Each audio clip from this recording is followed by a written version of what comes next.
Good morning, I'm Councillor Glen and this is my weekly update for Saturday, July the 5th. This morning I'm on Stittsville Main Street and I'll tell you why I'm here in just a moment. But I wanted to start today with a huge thank you to all of the organizations and people and volunteers who helped to organize this year's Canada Day events in Stittsville. We had a great turnout first thing at 9 a.m. for our flag raising.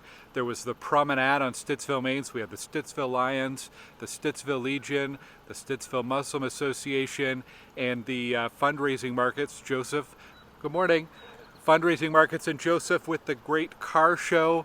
Thanks to everybody who came out to those. And then in the evening, a spectacular fireworks event organized by the Stittsville Village Association. So thank you to everyone who was involved and helped to make those events a success. It's not easy to put on an event these days. There's so much you have to deal with around insurance and logistics and worrying about the weather, but these were great events and really well attended here in Stittsville as well. So thank you, and again, happy Canada Day. The reason I'm here today, I'm in front of a construction site of a development known as The Station, and I'm super excited about this. We had a groundbreaking for this right here with Inverness Homes, Kyle and Melissa, who are the developers. This is a really important site on Stittsville Main Street. It's right next to the Trans-Canada Trail. You can see the Ritual building behind me. There was a heritage building here that burned down about a decade ago, but it's just a perfect spot right in the core of Stittsville. And they're planning to develop it into a restaurant, office space, and apartments. You can kind of see that over my shoulder there in the photo.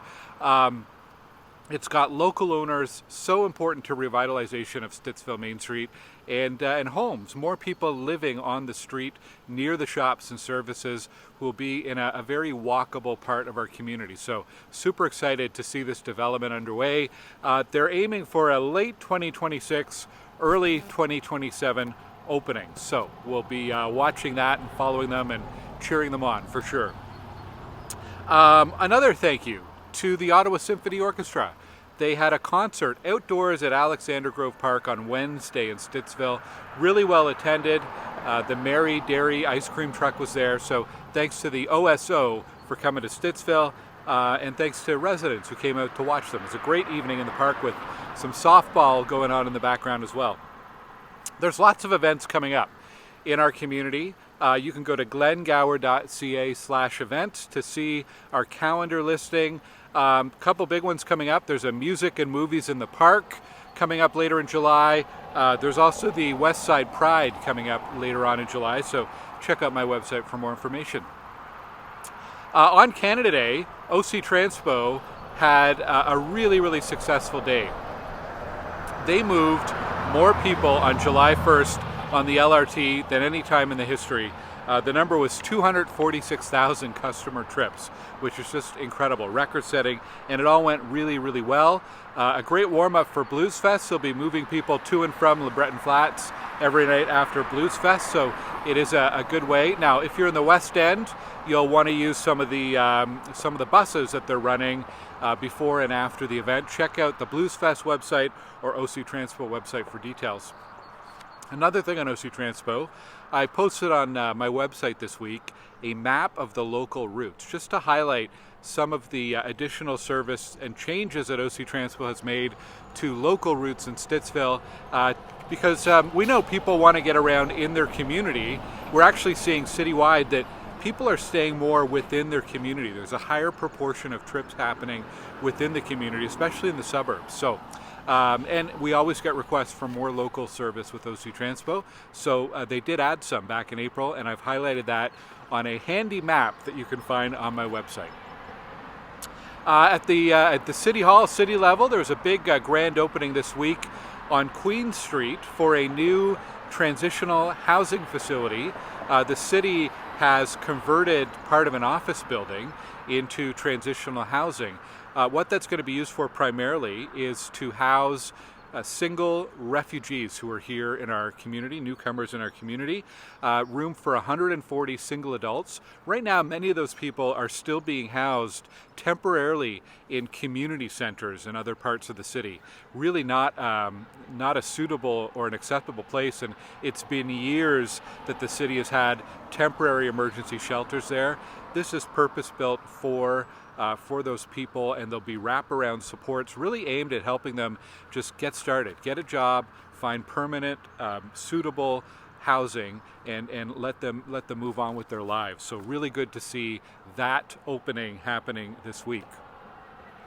Locally in Stittsville, a few things I wanted to mention. One is the Ottawa Safety Council is recruiting crossing guards, and there's a few openings coming up this fall around the West Wind Guardian Angels area around Hartsmere.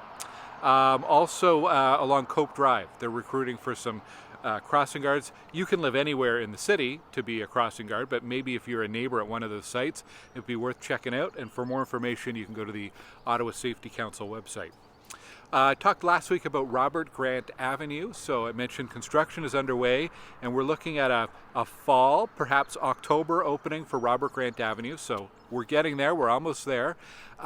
There's some overnight work at the Robert Grant Abbott intersection that started this week. We're doing it overnight to minimize the disruption, but it is causing some extra noise. That's going to continue for 2 or 3 days into this week. So I think Monday, Tuesday, Wednesday evening, if I'm not mistaken.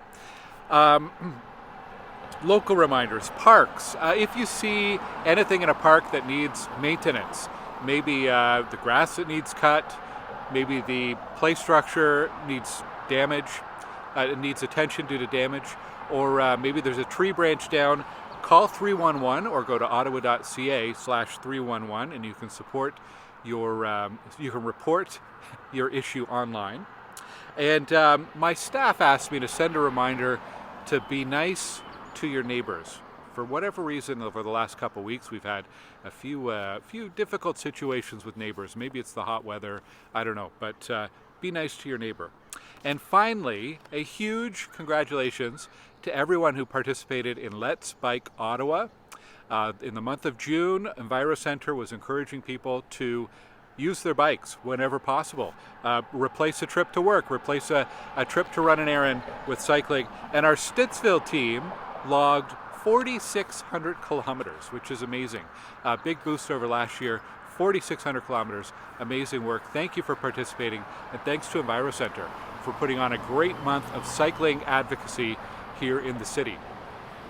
That's it for me today. I hope you enjoy this very nice day here in Stittsville. Get out and explore your community. Maybe take a walk down Stittsville Main Street and check out some of the local businesses we have here. Hope you have a great week, and I'll talk to you next time. Take care.